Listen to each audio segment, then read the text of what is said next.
Fatihahnya makmum yang kedua ditanggung imam. Kemudian kasus yang berikutnya, kalau ada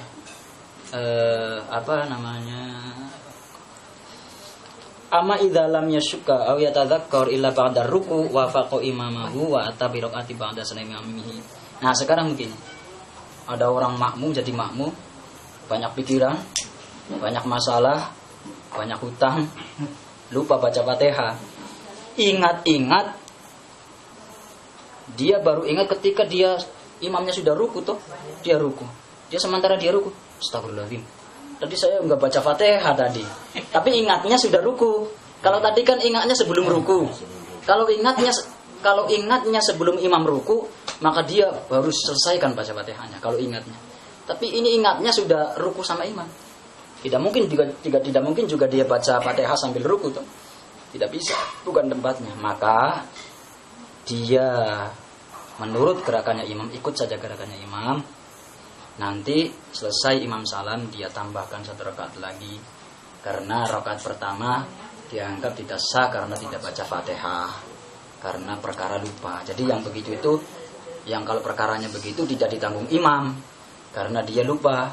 Jadi kalau ingatnya setelah dia ruku atau sementara i'tidal atau seterusnya sujud, wah, astagfirullahaladzim, tadi saya itu tidak baca Fatihah, maka ikuti saja terus gerakannya imam. Nanti selesai imam salam, dia tambahkan. Meskipun dilihat orang, ini orang kenapa 5 rakaat ini sholatnya. Nanti kalau ditanya, kenapa Pak kita sholat orang semua, padahal kita di shaf pertama di belakang imam lagi, kenapa kita bangun lagi tambah 1 rakaat?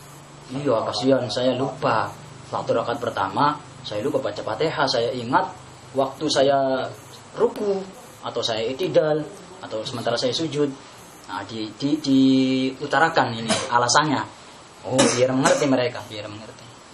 Ini yang seperti ini mungkin saja terjadi, Pak, karena dulu itu saya juga pernah waktu di pesantren, teman saya juga pernah. Jadi kalau ada jamaah terus ada santri yang bangun lagi, berarti ada masalah ini sholatnya, karena dia mengerti hukum. Jadi ya ditambahi lagi satu rakaat begitu.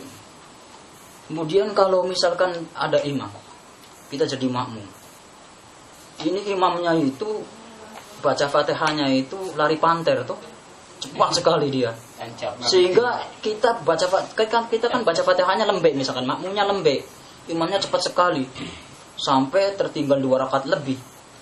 Maka di sini tertulis bahwa harus wajib alaihi niyatul mufaraqah. Maka wajib bagi makmum harus niat mufaraqah sama imam yang bacanya cepat sekali begitu. Contohnya kalau tarawih, Bismillahirrahmanirrahim, alhamdulillahirabbil alamin, arrahmanir rahim. Enggak bisa dianu gitu. Enggak bisa. Satu kali tarik napas, baru dia juga belum tentu benar bacaannya. Bagaimana dia mau menanggung Fatihahnya makmum, menanggung Fatihahnya sendiri saja? Tidak bisa, karena bacaan Fatihahnya batal, tidak sah, surat pendek lagi. Jadi artinya bahwa ini menerangkan, kalau kita ikut imam baru imamnya nggak bisa diburu karena dia terlalu cepat, niat mufaraqah saja. Mufaraqah itu niat berpisah dari imam tanpa membatalkan sholat, lewat hati saja. Saya niat mufaraqah sama imam ini. Jadi biarnya kita kalem saja. Ininya sholatnya tuh dia cepat kayak pitok, kayak ayam pitok makanannya tuh begini. Kita kalem saja karena kita sudah mufaraqah. Ini kalau misalkan tarawih, saudara, ya kita sholat sendiri saja. Daripada kita Fatihahnya ikut nggak benar, Bismillahirrahmanirrahim, kita juga ikut cepat juga, nggak bisa. Artinya jangan terpengaruh sama imam yang bacaannya lari panter itu. Nah, itu tentang Fatihah. Jadi kalau makmum masbuk terlambat, imamnya makmum masbuk masuk masjid, imamnya mau ruku, dia baca secukupnya Fatihahnya, ditanggung. Kemudian kalau tadi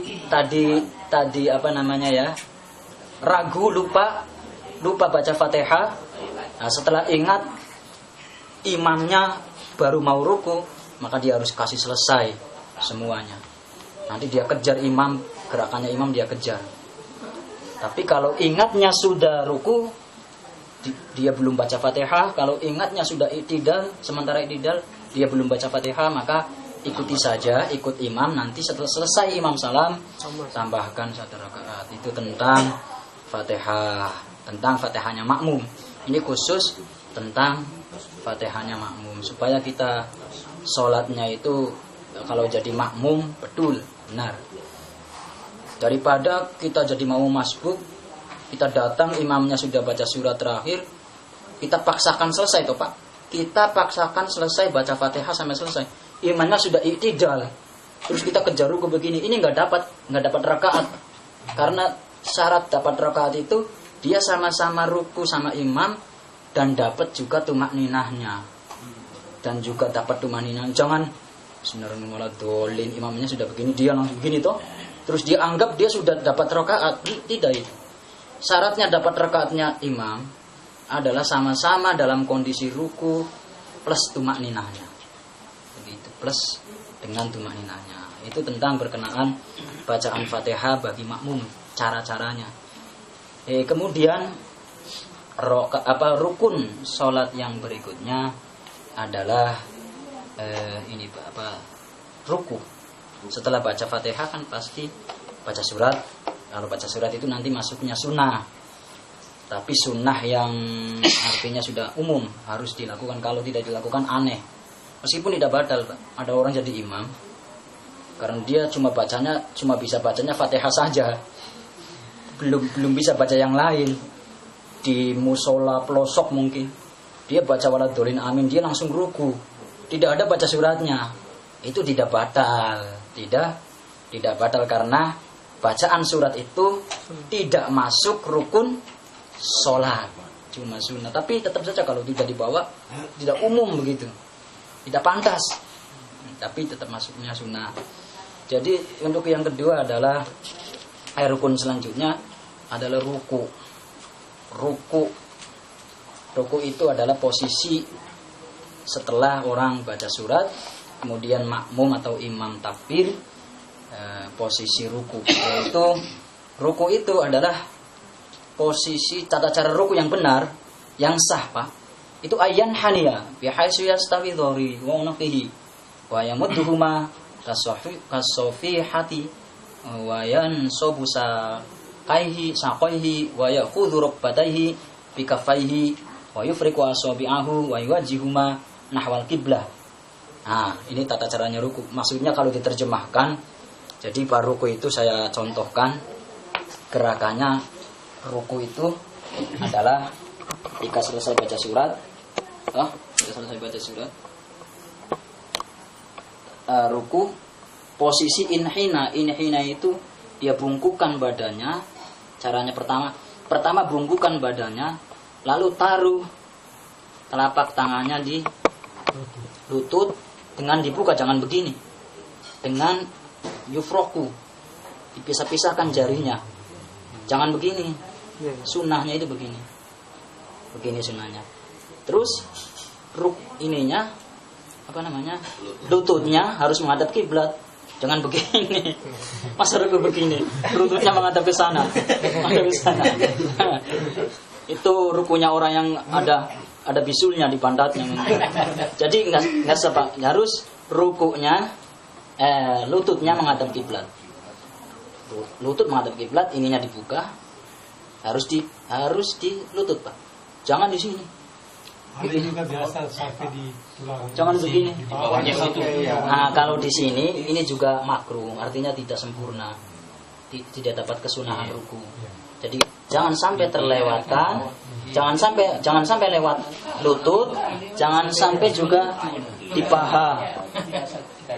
Jangan sampai juga, artinya jangan sampai juga ditekuk ruku lututnya, jangan begini.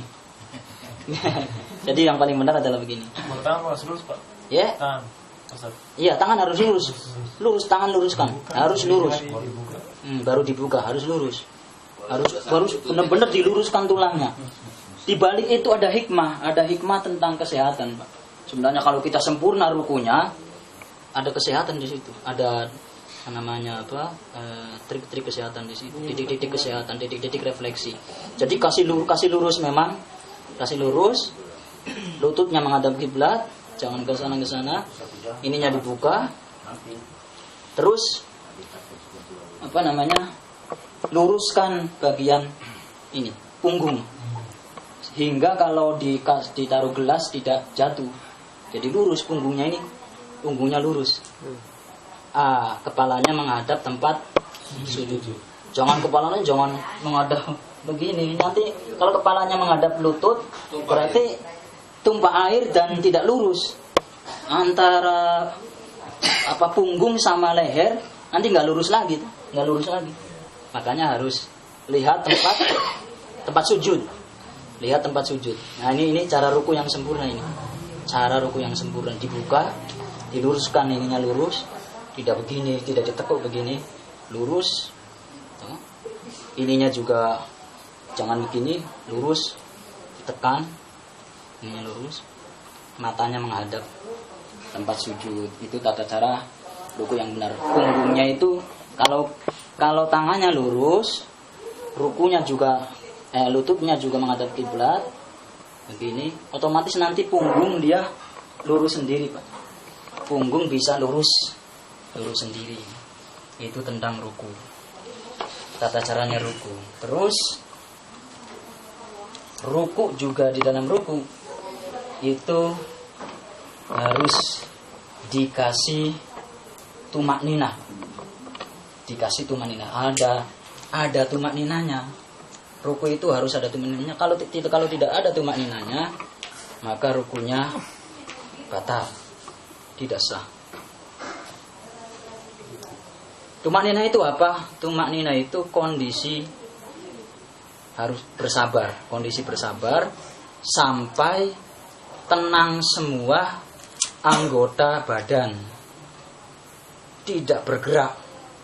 Jadi orang rukuk Allahu Akbar, tenang, jangan ada yang bergerak sedikit pun. Maka itu namanya tumak ninah. Tumak ninah, jangan. Harus ini wajib. Jangan Allahu Akbar sami Allahu liman hamidah. Kalau tidak ada tumak ninahnya berarti rukunya rusak.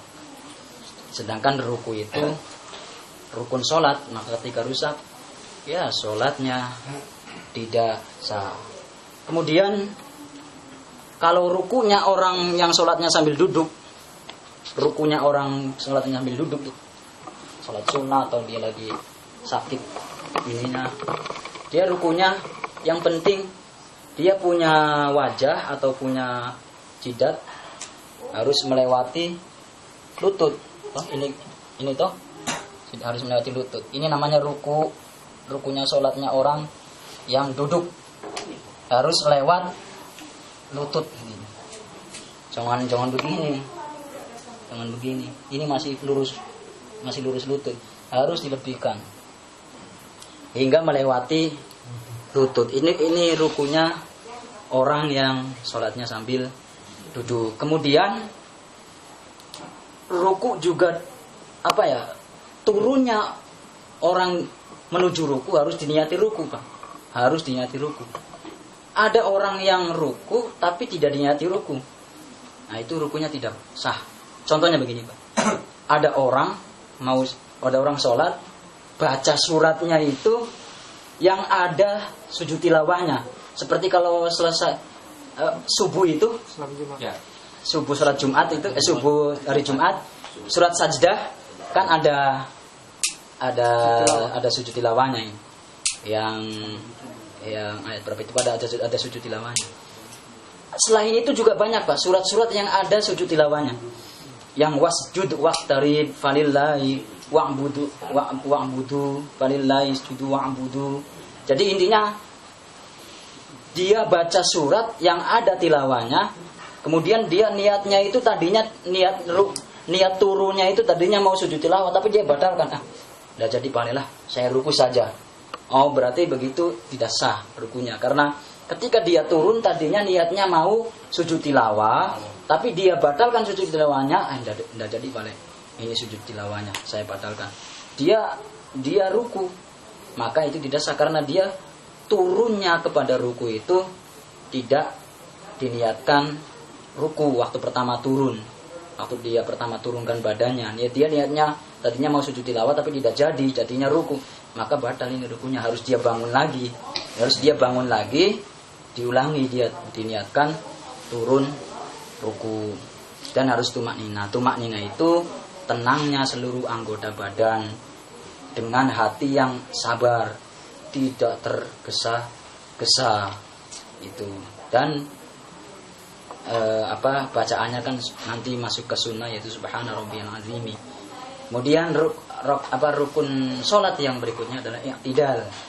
I'tidal itu adalah suatu rukun sholat yang bentuk posisinya itu adalah sama seperti sebelum ruku.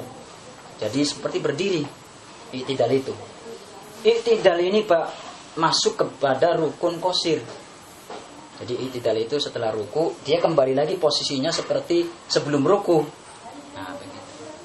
Harus diangkat sami Allahu liman hamidah, dan tangannya jangan dibeginikan. Harus lepaskan begini. Nggak boleh begini lagi. Untuk membedakan antara berdirinya baca Fatihah sama berdirinya i'tidal. Jadi malah ada yang mengatakan makruh kalau posisinya begini, makruh. Tidak dicontohkan ulama zaman dulu. Jadi harus dilepaskan. Sami Allahu liman hamidah. Nah, sami i'tidal ini rukun qasir, Pak.